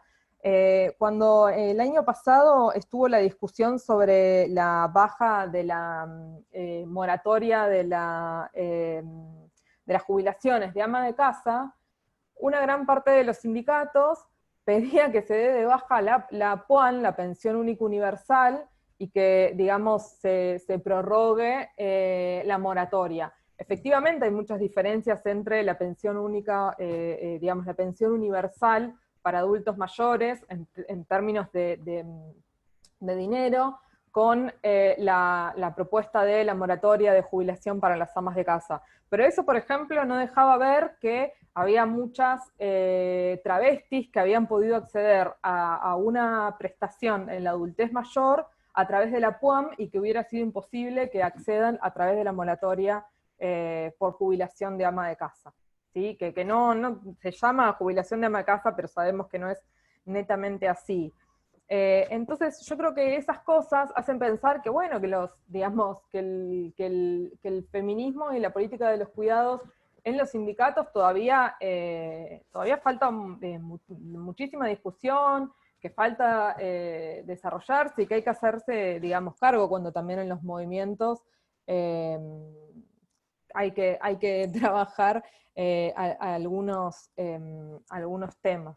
¿Y qué experiencias conocen de resistencia que nos ayuden a pensar una lucha por un sistema que ponga la vida en el centro? Bueno, yo creo que las luchas ambientalistas en Argentina son fundamentales. Hay muchos movimientos que están protegiendo los humedales, los proyectos que, por ejemplo, en Córdoba están en Islas Malvinas, de construcción de espacios agroecológicos. Me parece que la Unión de Trabajadores de la Tierra en Argentina es el movimiento más progresista en términos de la sostenibilidad de la vida que está teniendo Argentina hoy. Por supuesto que hay que seguir trabajando cuestiones sobre la violencia de género, no me cabe ninguna duda. Yo creo que no hay lugares prístinos, ¿no? Y no hay lugares a donde debamos llegar, sino que se va construyendo, pero me parece que un feminismo sin que piense la sostenibilidad de la vida, las cuestiones ambientales, la soberanía alimentaria, la posibilidad de la soberanía de la vivienda, no puede pensar un proyecto desde la sostenibilidad de la vida. Si no, no podemos pensar un proyecto de la sostenibilidad de la vida desde la clase media y de las personas blancas. Eso yo creo que no lo podemos pensar, y que tenemos que estar como con mucha atención, ¿sí? No nos podemos, me parece, que dejar en las narrativas que se solidifican, ¿sí? Que tenemos que estar atentas, que es una cuestión de determinado no bajar la guardia, ¿no? De estar atentas a las narrativas que se construyen, y estar pensando que no hay un lugar cómodo a donde llegar. Estamos en una situación de incomodidad, y hay que ver cómo accionamos para poder crear otra cosa, porque este mundo es invivible, así diría. Así que eso, cierro yo por acá.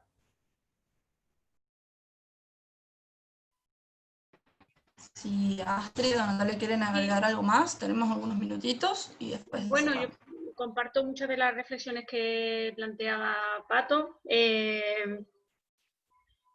No sé, o sea, como hacia qué sistema vamos, ¿no? O sea, ¿cuál sería la alternativa? Pues lo tendremos que ir decidiendo en el camino. No sé, no creo que no hay, o sea, si la idea es qué concepto se va a utilizar, no lo sé, o qué nombre. pero la cuestión es que lo vayamos decidiendo a medida que vayamos dando pasos, como decía antes, ¿no? Desde esas medidas más urgentes hacia ese pensar de largo plazo hacia dónde queremos caminar, y eso es algo que vamos a ir decidiendo también en base a cómo se vayan dando las situaciones, porque quién iba a pensar que hoy íbamos a estar hablando en el marco de una pandemia global, ¿no? Que estaba poniendo en riesgo la vida misma. Pero bueno. Y en cuanto a resistencias, pues hay numerosas, ¿no? Desde muchos ámbitos.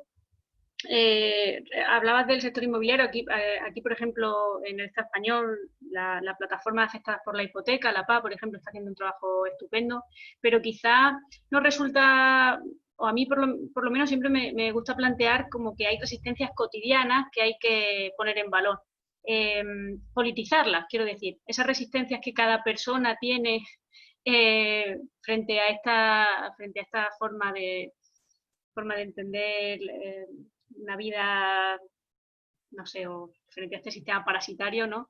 Creo que tenemos estrategias cotidianas que podemos ir politizando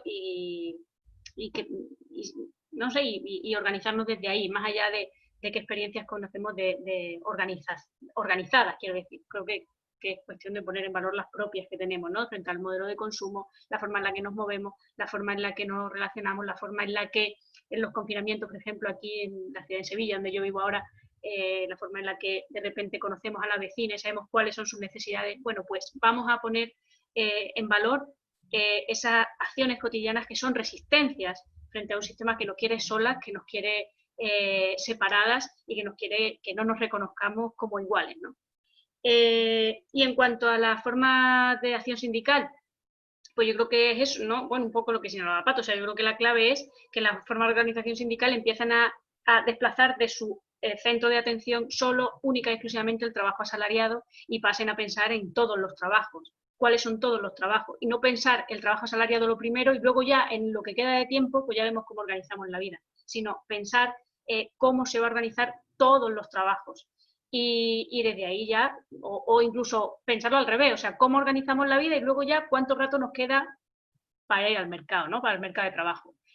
Pero yo creo que las luchas sindicales tienen que partir sí o sí, porque si no los problemas de conciliación, o sea, es que van a seguir por los siglos de los siglos, ¿no? Entonces, como pensar, ampliar esa óptica, que es algo que, por cierto, las feministas vienen diciendo a los movimientos obreros históricamente, ¿no? O sea, que no es algo tampoco nuevo. Y con eso ya termino, gracias.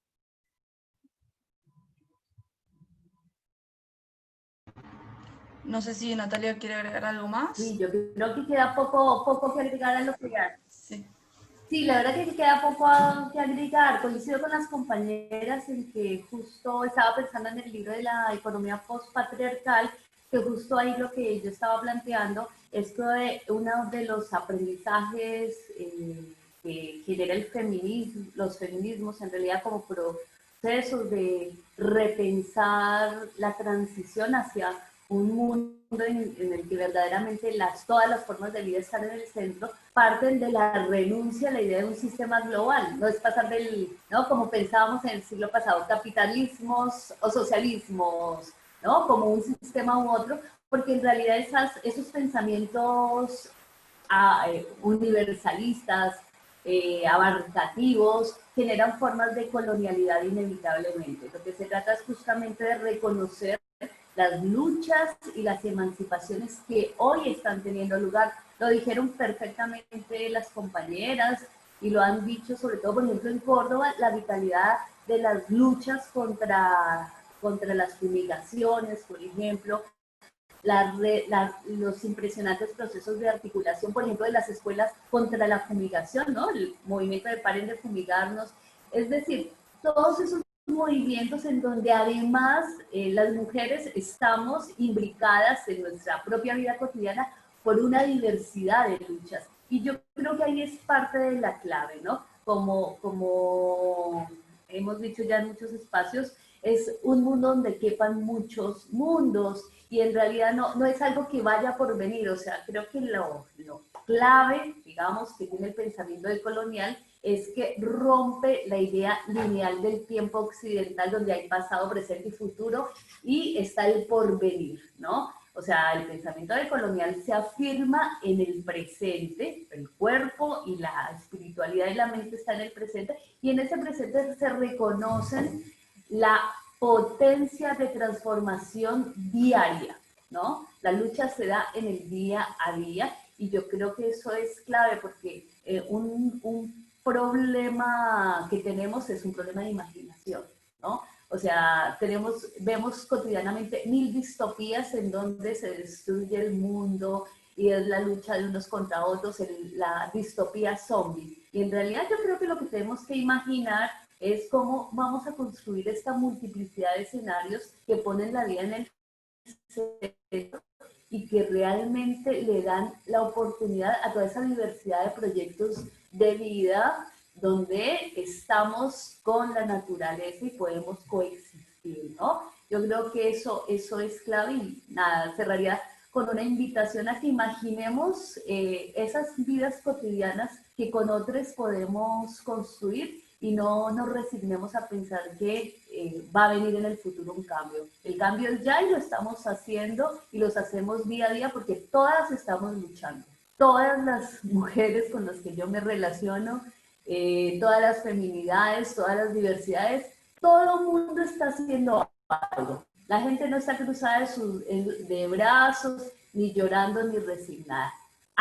Todo el mundo está en una lucha. Entonces, eso es lo que está haciendo que este mundo ya esté cambiando, pero obviamente hay una oposición feroz de los grupos concentrados de poder, y de eso no hay que ser ingenuas, porque efectivamente los grupos de poder están atentando y sí son profundamente conscientes de que hay un cambio epocal y de que efectivamente hay una posibilidad de transformación muy fuerte, y por eso se recrudecen los discursos de odio encarnados en los discursos de la ortodoxia neoliberal, de la ortodoxia religiosa, los discursos conservadores, pero esa radicalización va de la mano con el reconocimiento de que efectivamente hay una crisis civilizatoria y que efectivamente esa crisis está posibilitando que estas otras formas que tenemos de entender el mundo sean una posibilidad de existencia.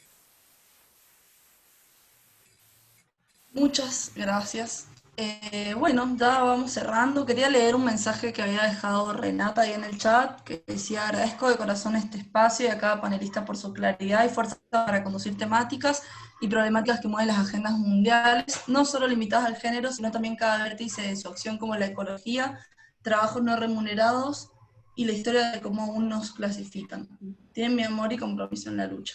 Así que bueno, y agradecerles a las panelistas y a todos los que se sumaron. Ahí en el chat hemos puesto nuestras redes y el próximo webinar, que es el 26 de octubre, el lunes a las 18 horas, y se llama Lo esencial es invisible al mercado, corresponsabilidad, comunidad y cuidados. Así que les invitamos, cualquier cosa estamos publicando todas nuestras redes que también quedaron ahí en el chat. Y bueno, muchas gracias a Natalia, a Astrid y a Pato, y a los que se sumaron. Ha estado muy hermoso para mí. Así que muchas gracias y espero nos estemos viendo en los próximos. Muchísimas gracias. Nos vemos en el próximo. Un gustazo.